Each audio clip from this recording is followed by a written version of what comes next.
មេធាវីខុសគ្នា4នាក់ពួកគេស៊ីផឹកសបាយដឹងច្បាប់ល្មើសច្បាប់គឺជាពេលវេលាធ្វើការច្បាស់ណាស់ពួកលោកបាយជាលេងល្បែងបែបនេះនៅក្នុងសភៅអនុស្សាវរីយ៍វិទ្យាល័យគឺរកបានអំណោយចាស់មួយប្រពន្ធខ្ញុំបានជូនខ្ញុំមិននឹកស្មានថាជាអំណោយរបស់ប៉ាខ្ញុំអំណោយដែលនាងសុខចិត្តជូនចេញដល់ខ្លួនឯងគឺមិនអាចយកមកវិញបានទេខ្ញុំប្រាប់ឲ្យហើយណាខ្ញុំគ្រាន់តែចង់ជួយដល់ប៉ាខ្ញុំតែប៉ុណ្ណោះខ្ញុំប្រាប់ឲ្យចោះយ៉ាងណាខ្ញុំក៏ជាអ្នកចម្រៀងពេញនិយមម្នាក់ដែរហើយអស្ចារ្យទៀតផងថៃខ្លួនផលពូរឿងមុននេះរបស់ឯងខ្ញុំយល់ថាឯងថោកទាបណាស់ទៅហើយពេលនោះលោកបាឡំជា Handy តាមស្រឡាញ់ខ្ញុំធ្វើឲ្យខ្ញុំអ្វីក៏ជឿលោកជួយរៀបចំតែឲ្យ Handy របស់ខ្ញុំទៅទីក្រុងរ៉ូមទៀតលោកនៅដោយការពីមុនអញ្ចឹងថោកទាបខ្លាំងណាស់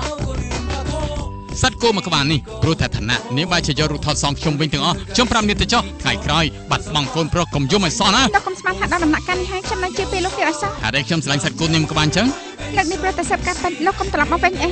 មនុស្សដូចជាគេអញ្ចឹងក៏អាចគិតពីខ្លួនឯងដែរឯងមិនអធិស្ឋានក៏ព្រោះថាបន្ទោខ្ញុំតែមួយទីក្នុងចំណោមអ្នកទាំង4អ្នកដែលមានសិទ្ធិបន្ទោឯងជាងគេគឺ Jess ពេលផ្សះផ្សារួចហើយនៅតែប្រពន្ធសំខាន់ជាងគេព្រោះមានអ្វីឆ្លោះឆ្លួយប្រកាសជាមានកំហុសរឿងមុនស្នេហ៍បុរសវ័យកណ្ដាលមានផ្សាយជូនទស្សនាក្នុងពេលឆាប់ៗនេះដែលលើកកញ្ចក់ទូរទស្សន៍ខ្សែកាបរាជធានីភ្នំពេញទៅមួយគត់គឺប៉ុស្តិ៍លេខ9